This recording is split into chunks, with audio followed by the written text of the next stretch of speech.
Hi, my name is Ashwin Kanhere, and I work with Professor Grace Gao in the Stanford Navigation and Autonomous Vehicles Laboratory. And today I'm going to talk to you about our work in fault-robust GPS spoofing mitigation with expectation maximization. GPS navigation, despite being used in critical infrastructure such as communication, banking, EMS services, and the power grid, is still vulnerable to attack, primarily because of its unencrypted and publicly known structure. What this results in is the possibility of spoofing attacks, where you can mislead a receiver to think that its position, velocity, and timing is what the attacker desires, not what it actually is. Several spoofing attacks have been documented in the recent past, including circle spoofing attacks in 2022, where receivers from around the world, from Norway to Nigeria to Malaysia, saw their positions and velocities reported going in a circle at a constant speed of 20 knots off the coast of North America, despite them knowing through other means that they were not in those locations. Spoofing attacks are cases where you are attacked and the signal is made to mislead you. However, a much more common occurrence is measurement faults. Measurement faults happen because of the environment you're operating in. They're very common in urban environments where you would see non-line of sight signal reception, as shown on the right. You receive a signal that you shouldn't have received because it was reflected and blocked by a building respectively. You also receive multiple copies of the same signal in a fault effect known as multipath. Sometimes you can also just have faults that are more satellite-based, incorrect modeling of the ionosphere, or maybe a clock defect. These aren't new and have been studied and mitigated extensively in the past. However, this is done individually. In systems-level solutions, you can encrypt the signals, improve integrity in ionosphere models, or embed watermarks in broadcast signals, such as GPS's Chimera and Galileo's OSNMA.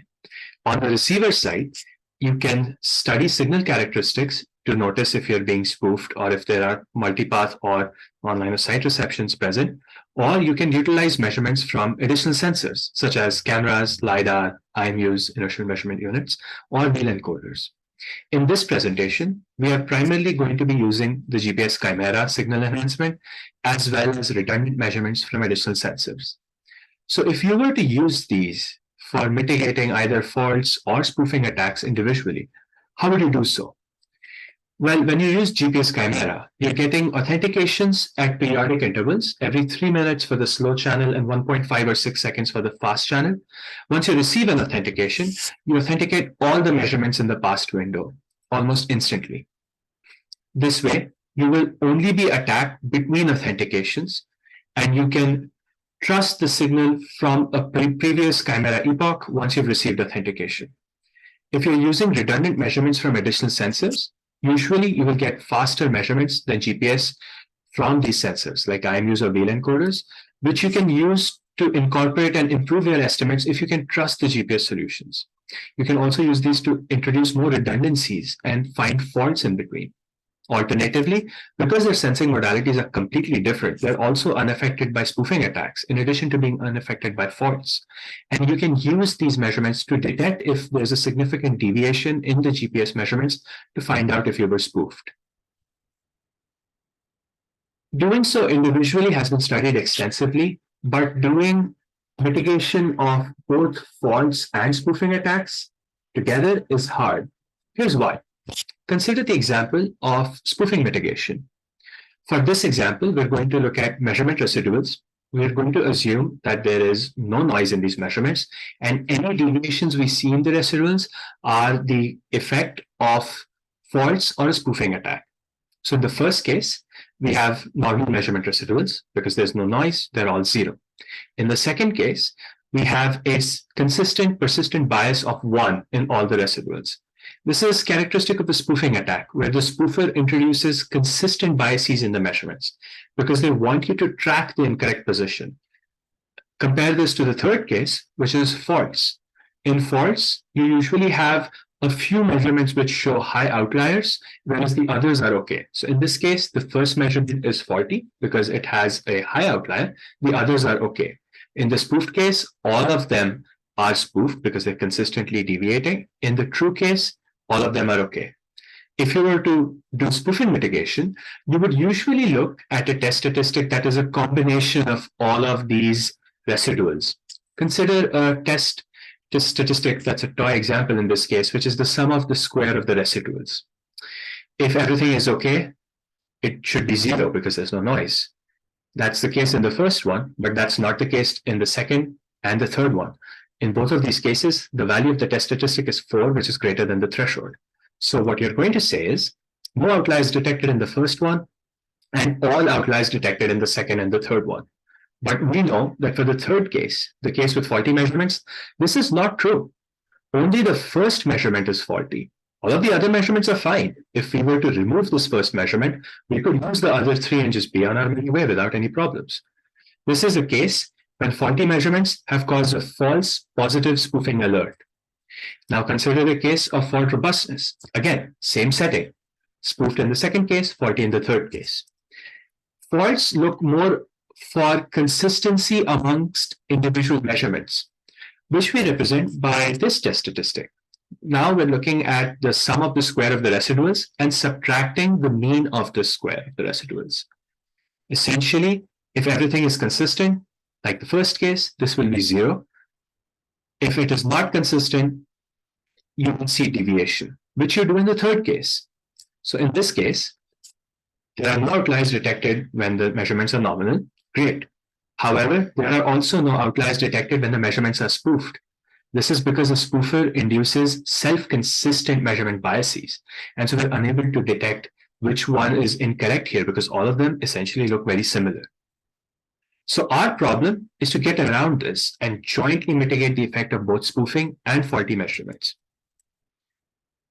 Let's consider this problem formulation. We are doing state estimation over a window. So we want to estimate the states from time t into the past by k steps. So x from t minus k to x to t.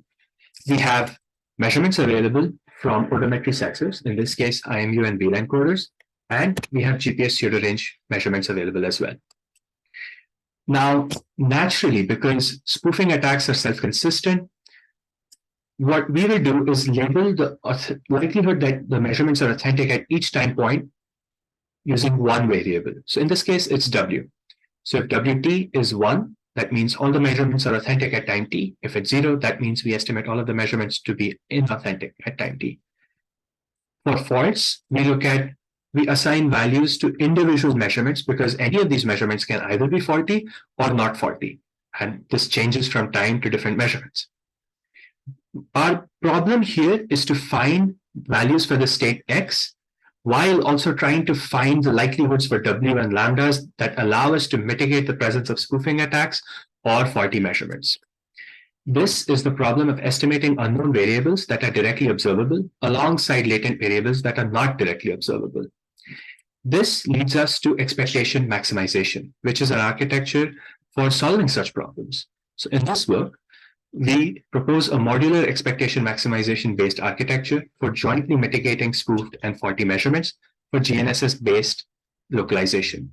We implement particular characteristics, particular implementations of M estimation weights for detecting how likely it is that the measurements are authentic, and then switchable constraints with factor graph optimization for doing jointly the state estimation and detecting the likelihood that the measurements are fault-free. Finally, we validate our proposed method using simulations, showing successful mitigation of spoofed and faulty measurements. So let's get into it. First, I'm going to give you a brief background on expectation maximization, just so that you know what it looks like usually. Then I'm going to show you how we use expectation maximization for jointly mitigating spoofing and faults. I'm going to go over the proposed architecture, which is a modular architecture. And then I'm also going to tell you about our particular implementations of the M estimation-based weights and factor graph optimization with switchable constraints, both of which have been taken and adapted from prior work. Finally, I'm going to talk about our simulated experimental validation that we use to validate this work. Let's talk about expectation maximization. On the right, you have the problem of fitting a Gaussian mixture model to a set of points. You know that these points have been drawn from a Gaussian mixture model, but when you begin, you don't know which mode of the Gaussian mixture model these points have been drawn from, or indeed the mean or covariances of these Gaussians. So the problem is to estimate the unknown variable x, which is the means and covariances of the Gaussian mixture model modes, using these points. And so to do so, we introduce a latent variable w, which is basically the label, which indicates which mode each point belongs to. We iterate on finding the mode a point belongs to, then estimating the mean and covariance of that point until it's converged. We do so because in expectation maximization, we're trying to solve this hard problem of trying to find x using just z, except it's very hard to do so because it's hard to know what the mean and covariances of the Gaussian mixture model is when you don't know which mode it belongs to. So we simplify the problem by introducing this latent variable and then finding the mode given a particular mean and covariance, then finding mean and covariance given the particular mode, both of which are individually relatively easier problems to solve.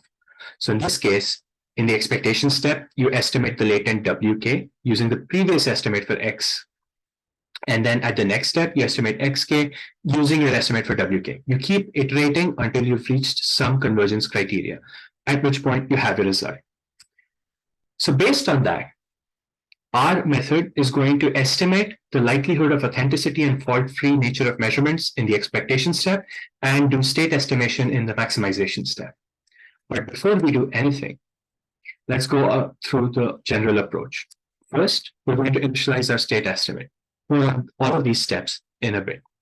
Then, using this initial state estimate, we're going to go into the EM architecture. Again, we're doing this for a window of states, and we're going to iterate to convergence. Convergence can be whatever you choose it to be.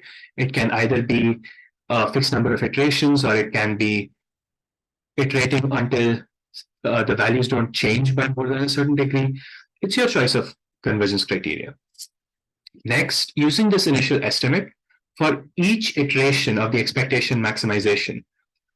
First, we're going to estimate the likelihood that the GPS measurements at each time step are authentic. To do so, we are going to use the estimates of likelihoods of fault-free GPS measurements and the state estimates from the previous EM iteration. If these are unavailable, we will just use our initial state estimate and our initial cases for the fault-free GPS likelihood.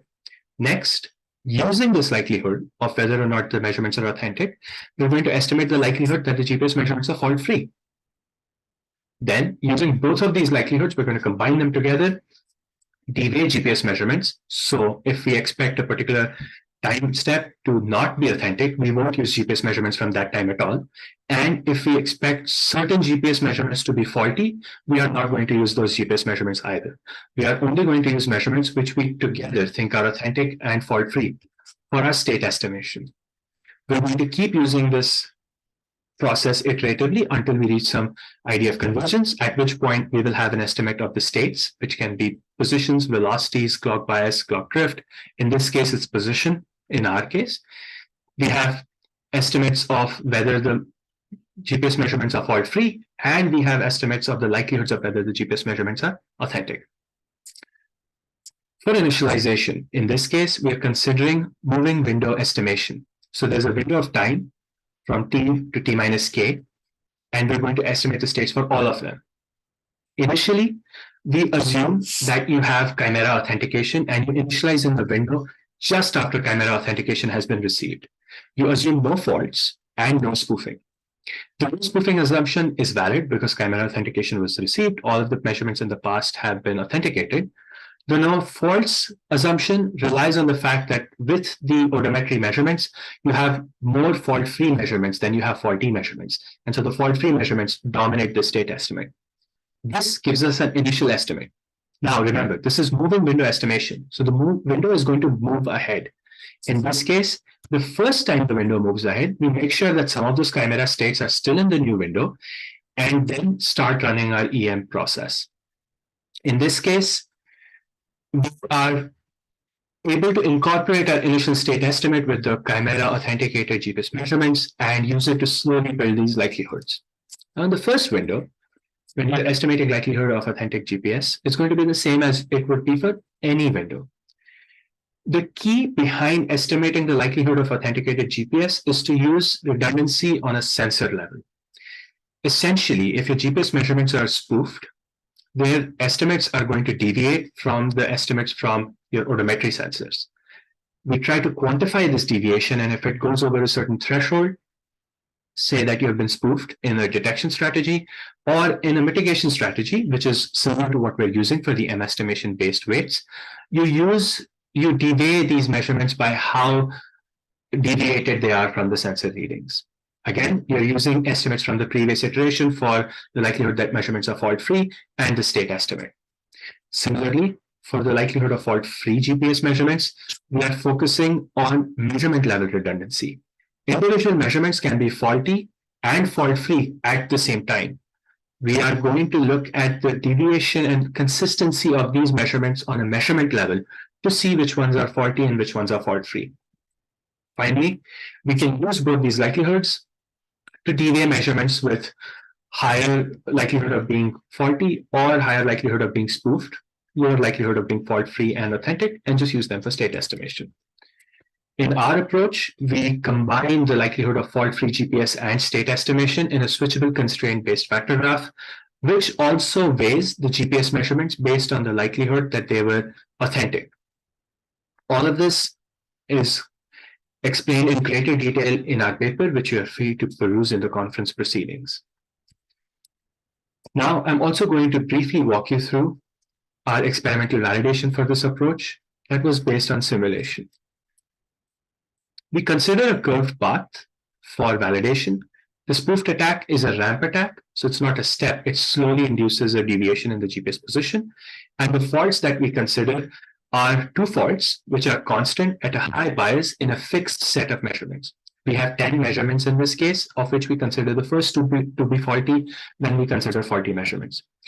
We run 10 Monte Carlo runs just to make sure that our results are actually significant and not a fluke of the random seed, and compare our proposed approach to an entirely naive factor graph without any spoofing or fault mitigation, and cases of just fault mitigation with M estimation based weights and a factor graph, and just fault mitigation with switchable constraints in a factor graph optimization. We use odometry for both the IMU and VLAN encoder measurements, and the GPS measurements are pseudo ranges simulated with open sky conditions and SV positions that correspond to the ECF positions and times corresponding to this trajectory simulated at Stanford campus using GNSS LibPy, our lab's open source Python toolbox. When we're mitigating faulty measurements, we see that the GPS only estimates are actually high because they've incorporated this fault in them. And our case is able to mitigate these faults. As you can see in the graph on the right, the first two measurements which are considered faulty are given zero likelihood of being fault-free. The others have a consistently high likelihood of being fault-free. And as a result, the faulty measurements are not used. The fault-free measurements are used. And our estimate performs much better than just the odometry as well. When looking at the mitigation of spoof measurements, we see that once spoofing is introduced at around 50 seconds, the GPS-only estimate starts tracking that spoofed attack almost instantly, whereas our EM estimate initially tracks the spoofed attack, and then as it realizes that spoofing has happened, the likelihood of authentic GPS drops, it stops using all GPS measurements, and it successfully mitigates the spoofing attack. One thing to also notice here that the moment the likelihood of authentic GPS drops, you are not using GPS measurements. So the weights for the switchable constraints all go up to 1 because that's just the local minima that comes from the second loss term of the loss function for the GPS measurements. We have all of these results as well as results on nominal cases and cases where the measurements are spoofed and faulty both, along with error numbers comparing our approach to the baseline approaches in the paper. In this presentation, for time, we have selected to choose only these two interesting cases of the results.